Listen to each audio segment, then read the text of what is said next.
The flower that changed everything, a story of awakening from within.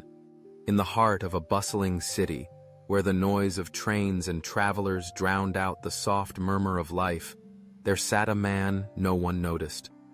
He had no name, at least not anymore, not to the world that rushed past him every day. Once, perhaps, he had a home, a story, a dream.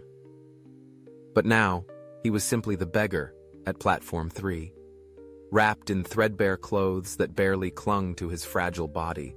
His face was a map of silent suffering, etched with lines of hunger, despair, and the quiet erosion of dignity. Each morning, before the sun broke through the fog, he would take his spot in the far corner of the railway station. He held out a trembling hand, not so much in hope, but in ritual. Few looked at him. Fewer still gave anything. Time passed in a gray blur. The station moved with the pulse of destinations, while his life stood still, unmoving, forgotten. But one day, as the wind carried the scent of new rain and jasmine, a monk in ochre robes stepped onto the platform. He walked slowly, his steps light but deliberate, as if each one was a prayer. When he passed the beggar, something made him stop. The beggar, out of habit, extended his hand and mumbled, "Please, alms." The monk looked at him, truly looked. His gaze was not one of pity or condescension, but of genuine curiosity and deep compassion. After a moment of stillness, he asked softly, "My friend, why do you not work?" The beggar's eyes narrowed. The question was not new, but the tone was different, gentle, unaccusing. "Please don't mock me," he replied bitterly. "I have nothing, no money, no skills, no future.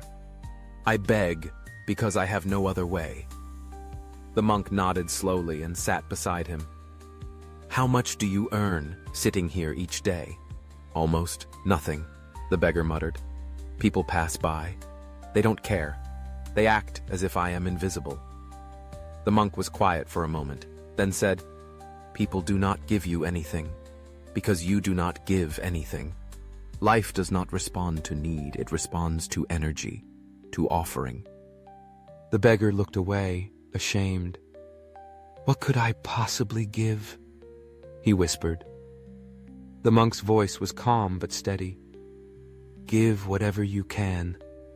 A word, a smile, a flower. But above all, never stay still inside. Life is movement. A river. Even a single step forward brings change."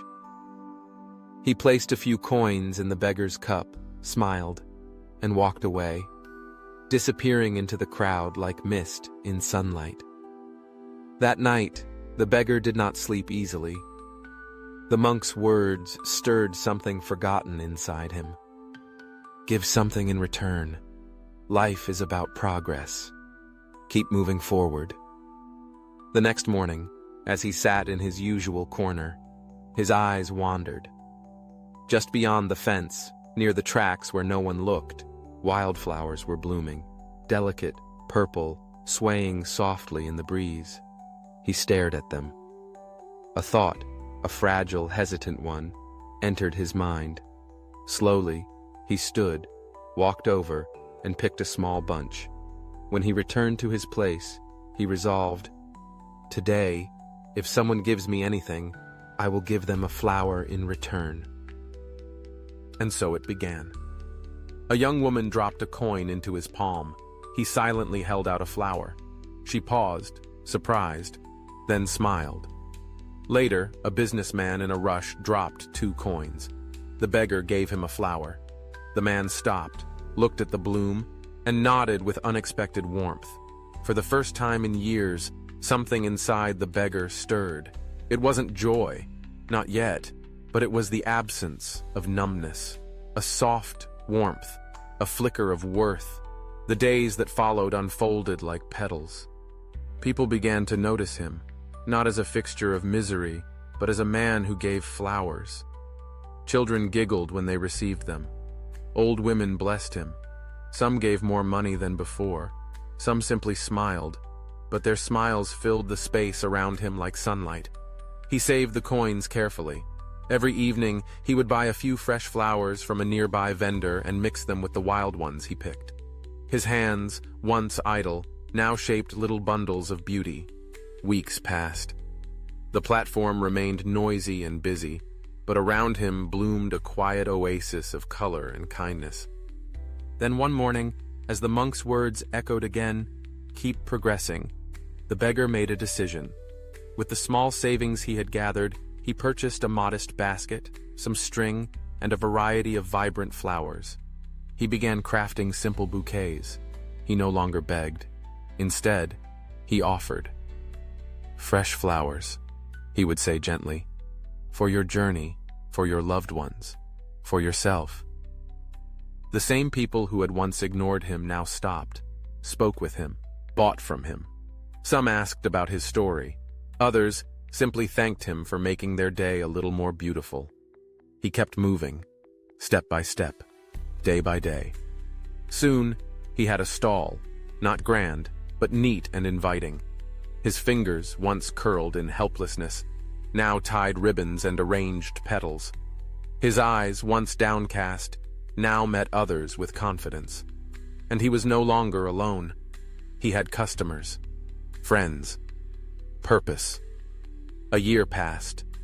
One crisp autumn morning, a train pulled into the station. The monk, older but just as serene, stepped out. As he walked past the platform, he noticed a flower stall, but didn't recognize the man tending it. The stall was elegant. The man wore a clean shirt, his hair combed, his face bright. The man saw the monk, and his eyes widened with joy. He left the stall and approached him with reverence. "Master," he said, bowing deeply, "do you remember me?"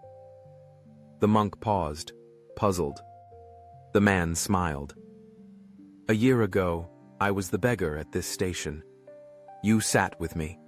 You gave me no answers, only a few words, but they changed everything." The monk looked at him, his face now radiant with life, and then he remembered. "You told me to give something," the man continued. "So I gave flowers, and people gave me back their smiles, their coins, their kindness. I began to feel alive.